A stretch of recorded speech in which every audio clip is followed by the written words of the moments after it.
সুপ্রিয় শিক্ষার্থীগণ, তোমাদের সবাইকে ইংরেজি ক্লাসে স্বাগতম। আজকে আমরা ইংরেজি দ্বিতীয় পত্রের মডিফায়ার অংশ থেকে একটি উদাহরণ বেছে নিয়েছি এবং আশা করি আজকের যে উদাহরণটি সেটি তোমাদের খুবই কাজে আসবে, কারণ এটি তোমাদের টেক্সট বইয়ের সাথে সম্পর্কিত একটি উদাহরণ। তো তোমরা সবাই তোমাদের নোটবুকটি খুলে নাও এবং রেফারেন্স বই অবশ্যই এটি খুঁজে নেবে। তো কনটেক্সটটি শুরু হয়েছে কিভাবে? বিউটি ইজ দিয়ে। তাহলে বিউটি নিয়ে একটা চ্যাপ্টার আছে, যে ইউনিটের মধ্যে তোমরা বিউটি খুঁজে পাবে সেই ইউনিট থেকেই কিন্তু এই প্রশ্নটি হয়েছে। ওকে, আমরা লাইনগুলো পড়ি এবং এখানে শূন্যস্থানে কি নির্দেশ দেওয়া হয়েছে সেটি আমি লিখিনি, যেহেতু জায়গা খুব স্বল্প। আমি পড়ে বলে দেব আসলে এখানে কি ব্যবহার করতে হবে। Beauty is dash criterion of art. প্রথমে আমরা অর্থগুলো তুলে নিই। বিউটি মানে হচ্ছে সৌন্দর্য, হচ্ছে dash criterion.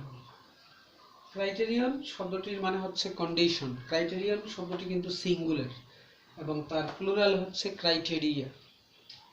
Beauty is dash criterion of art. Art মানে হচ্ছে শিল্প।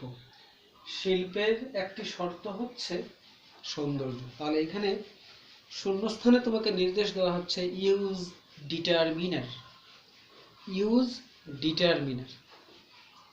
সৌন্দর্য শিল্পের শর্ত। ক্রাইটেরিয়ন শব্দটি যেহেতু সিঙ্গুলার, আমরা এখানে এ বসিয়ে দিতে পারি যে beauty is a criterion of art. Okay, আবার যদি তুমি ক্রাইটেরিয়ন অফ আর্ট এটাকে নাউন ফ্রেজ ধরে নাও, ক্রাইটেরিয়ন যেহেতু সিঙ্গুলার নাউন, এখানে আর্ট শব্দটি নাউন, মধ্যে অফ আছে, এটি নাউন ফ্রেজ। তাহলে কেউ যদি এখানে লিখে beauty is the criterion of art, এটাও সঠিক, একটু ভুল নয়। তবে আমার ব্যক্তিগত অভিমত, beauty is the criterion of art. সৌন্দর্যের আমরা বিষয়টিকে যখন ব্যাখ্যা করতে যাচ্ছি তখন বলছি যে সৌন্দর্য হচ্ছে শিল্পের একটি শর্ত। শিল্প তখনই হবে যখন সেখানে সুন্দর বিষয়টি লুকিয়ে থাকবে বা তার মধ্যে জড়িত থাকবে। বাট কিন্তু ইটস ভেরি ডিফিকাল্ট, আমাদের জন্য খুব কঠিন বিষয় কি? ড্যাশ বিউটি, সৌন্দর্যকে কি করা। গেপে বলা হচ্ছে use infinitive phrase. Infinitive phrase ব্যবহার করতে হবে। ইনফিনিটিভ কি? টু প্লাস ভার্বের প্রেজেন্ট ফর্ম। তাহলে but it is very difficult dash beauty. সৌন্দর্যের সংজ্ঞা দেওয়াটা খুব কঠিন।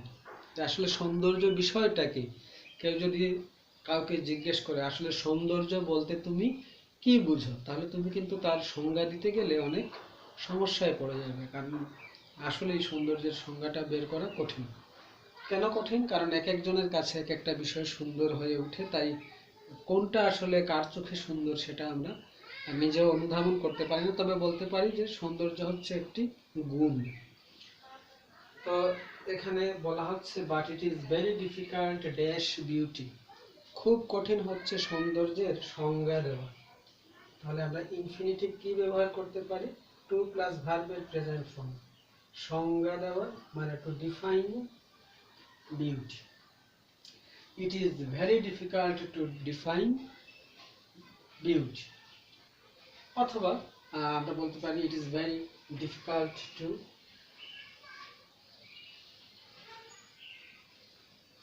describe beauty. It is very difficult to clarify beauty.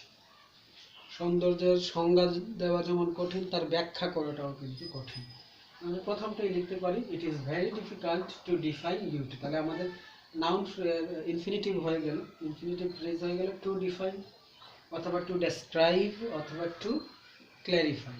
Okay,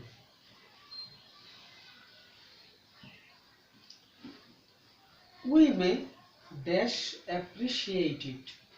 subject, modal verb, main verb, তারপর ইট দেওয়া আছে। ভার্বের পূর্বে শূন্যস্থান, তার মানে এখানে বলাই হবে। সিতে বলা হচ্ছে প্রি মডিফাই দ্য ভার্ব, এই ভার্বটাকে মডিফাই করতে হবে। we may dash appreciate it। তবে একটা জিনিস যদি সুন্দর হয় আমরা সেটার প্রশংসা করি, এবং প্রশংসাটা কিভাবে করি? সহজেই করতে পারে। তাহলে আমরা এখানে ভার্বটাকে মডিফাই করব একটি অ্যাডভার্ব দিয়ে। তাহলে আমরা লিখতে পারি we may easily, we may easily appreciate it, আমরা খুব সহজেই এটার প্রশংসা করতে পারি। অথবা we may only appreciate it, আমরা শুধু তার প্রশংসা করতে পারি। We may easily appreciate it অথবা we may only appreciate it. তাহলে ইজিলি এবং অনলি দুটো কিন্তু অ্যাডভার্ব এবং দুটোই কিন্তু অ্যাপ্রিসিয়েটকে মডিফাই করছে। তাহলে প্রি মডিফাই হয়ে গেল ইজিলি অথবা অনলির মাধ্যমে।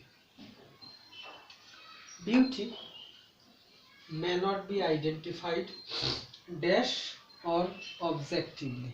এবার এখানে ড্যাশ দেওয়া আছে, ড্যাশে কি বলা হচ্ছে? Post modify the verb. তাহলে এখানে ভার্ব হচ্ছে আইডেন্টিফাইড এবং আমরা এখানে একটি অ্যাডভার্ব পেয়েছি অবজেক্টিভলি। সৌন্দর্য বিষয়টাকে may not be identified, হয়তো শনাক্ত করা যাবে না, ড্যাশ or objectively। অবজেক্টিভলি যেহেতু দেওয়া আছে, ঠিক তার অপোজিটটা কি হয় বা পেয়ার ওয়ার্ডটা কি হয়? সাবজেক্টিভলি। আমরা লিখতে পারি সাবজেক্টিভলি, সাবজেক্টিভলি। তাহলে beauty may not be identified subjectively or objectively, অর্থাৎ এটা প্রত্যক্ষভাবে বা পরোক্ষভাবে শনাক্ত করাটা খুবই কঠিন হয়ে দাঁড়ায়।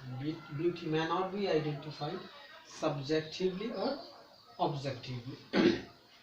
তাহলে আমরা এই অবজেক্টিভলির পেয়ার ওয়ার্ডটি বসিয়ে দিলাম সাবজেক্টিভলি, সাবজেক্টিভলি অবজেক্টিভলি। ওকে, তাহলে সাবজেক্টিভলি এটা মডিফাই করলো কাকে? আইডেন্টিফাইড ভার্বটিকে। এই ভার্বকে মডিফাই করা হলো সাবজেক্টিভলি অ্যাডভার্বের দ্বারা। এবং সাবজেক্টিভলি কেন বসালাম? যেহেতু এখানে অর দিয়ে লেখা আছে অবজেক্টিভলি, তাই আমরা যেভাবে বলি লেফট অ্যান্ড রাইট, লেফটের সাথে কি আসে? রাইট আসে। এইভাবে আমরা সাবজেক্ট অ্যান্ড অবজেক্ট বলি পেয়ার ওয়ার্ডের মতো। তাহলে সাবজেক্টিভলি অ্যাডভার্ব অর অবজেক্টিভলি এটাও adverb. Okay, next, it may depend on dash sense of perception. তাহলে এখানে কি বলা হবে? এখানে বলা হচ্ছে আমাদের পজেসিভ ব্যবহার করতে হবে, পজেসিভ প্রোনাউন ব্যবহার করতে হবে বা পজেসিভ ব্যবহার করতে হবে। তাহলে ইট মে ডিপেন্ড, এই যে সৌন্দর্য বিষয়টি, মে ডিপেন্ড, এটি হয়তো নির্ভর করে dash sense of perception. Sense of perception মানে হচ্ছে উপলব্ধি করার যে ক্ষমতা, তার উপর।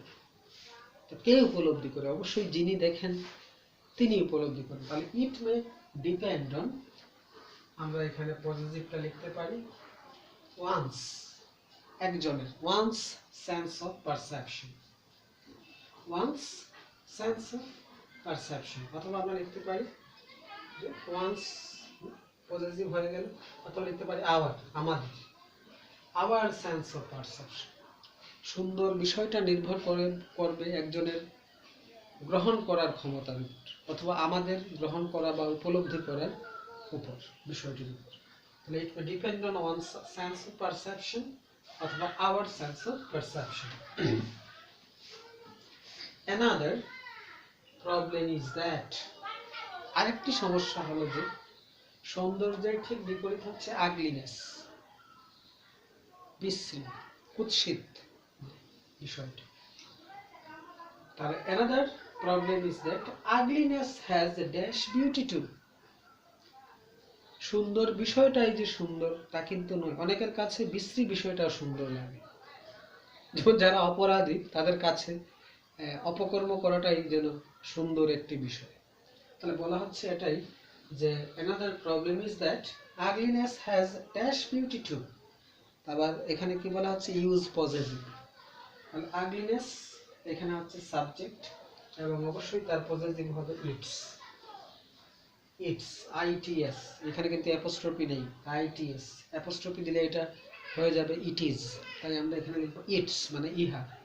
তাহলে another problem is that ugliness has its beauty too। তাহলে ইটস কিন্তু আগলিনেসের possessive.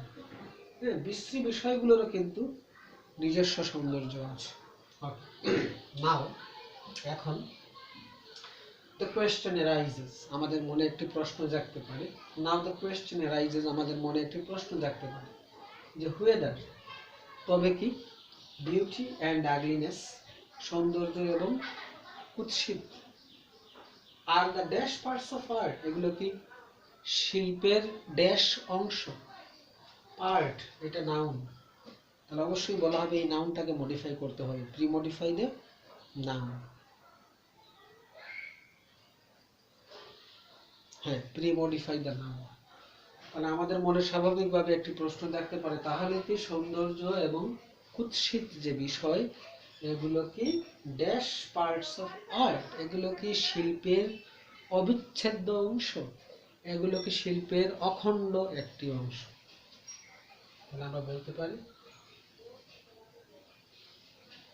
Inseparable parts of art, অবিচ্ছেদ্য অংশ।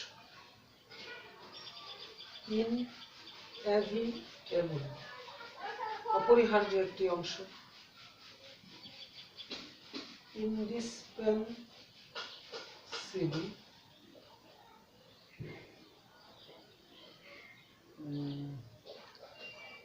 ইন্ডিসপেন্সেবল, আমি স্পেলিংটা একটু দেখে নিই।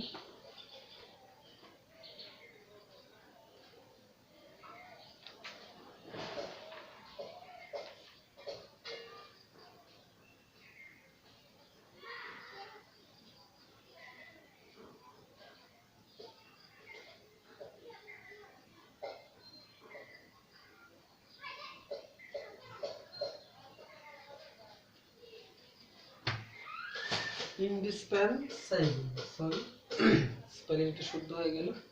ইনসেপারেবল অবিচ্ছেদ্য অংশ, ইন্ডিসপেন্সেবল অবিচ্ছেদ্য অংশ, ইনএভিটেবল অপরিহার্য অংশ, অথবা লিখতে পারো ইন্টেগ্রাল, ইন্টেগ্রাল অখণ্ড অংশ। তবে কি সৌন্দর্য এই শিল্পের অবিচ্ছেদ্য অংশ বা অখণ্ড অংশ, এটা আমাদের মনে প্রশ্ন থাকে। ওকে, পোয়েটস, কবিরা অ্যান্ড আর্টিস্ট, শিল্পীরা, poets and artist have infused, কবি সাহিত্যিকেরা বা শিল্পীরা কি করেছেন, হ্যাভ ইনফিউজড মিশ্রিত করেছেন, বোথ উভয়টিতে, ইন ড্যাশ ওয়ার্ডস, তাহলে এখানে অবশ্যই বলা হবে ইউজ পজেসিভ, পজেসিভ ব্যবহার করতে হবে। ওকে, তাহলে পোয়েটস অ্যান্ড আর্টিস্ট, পোয়েট এবং আর্টিস্ট হচ্ছে প্লুরাল, তাহলে আমরা এখানে লিখবো THEIR, দেয়ার ওয়ার্কস। একজন নয় তো বেশি, এটার অধিক। পোয়েট এবং আর্টিস্টের পরিবর্তে আমরা ব্যবহার করতে পারি দে, তাহলে দে থেকে তার পজিটিভ হবে there. Poets and artist have infused both, সুন্দর এবং কুৎসিত উভয় বিষয়টিকে কবি এবং শিল্পীরা কি করেছেন, ব্যবহার করেছেন দেয়ার ওয়ার্কস, অর্থাৎ তাদের কাজে। কবিরা কবির কবিতায় ব্যবহার করেছেন, শিল্পীরা অন্য কিছুতে ব্যবহার করেছেন। They say that, তারা বলেন যে dash truths are always object of beauty, তারা বলেন যে ড্যাশ ট্রুথ, তাহলে এখানে ট্রুথকে মডিফাই করতে হবে। ট্রুথ হচ্ছে noun, pre modify the noun. এখানে বলা হচ্ছে কোয়ান্টিফায়ার ব্যবহার করেন, কোয়ান্টিফায়ার মানে সংখ্যাবাচক। আর যেহেতু ট্রুথস বলা হচ্ছে অবশ্যই বেশি, তাই আমরা এখানে লিখতে পারি সাম, সাম ট্রুথস, যেহেতু কোয়ান্টিফায়ার বলা হচ্ছে। কোয়ান্টিফায়ার কি সেটা আমি পূর্বের ভিডিওগুলোতে কিন্তু বুঝিয়ে দিয়েছি। they say that, তারা বলেন যে সাম ট্রুথস, কিছু সত্য বিষয়, আর অলওয়েজ অবজেক্ট অফ বিউটি, এগুলো সবসময় কিন্তু সৌন্দর্যের একটি অংশ।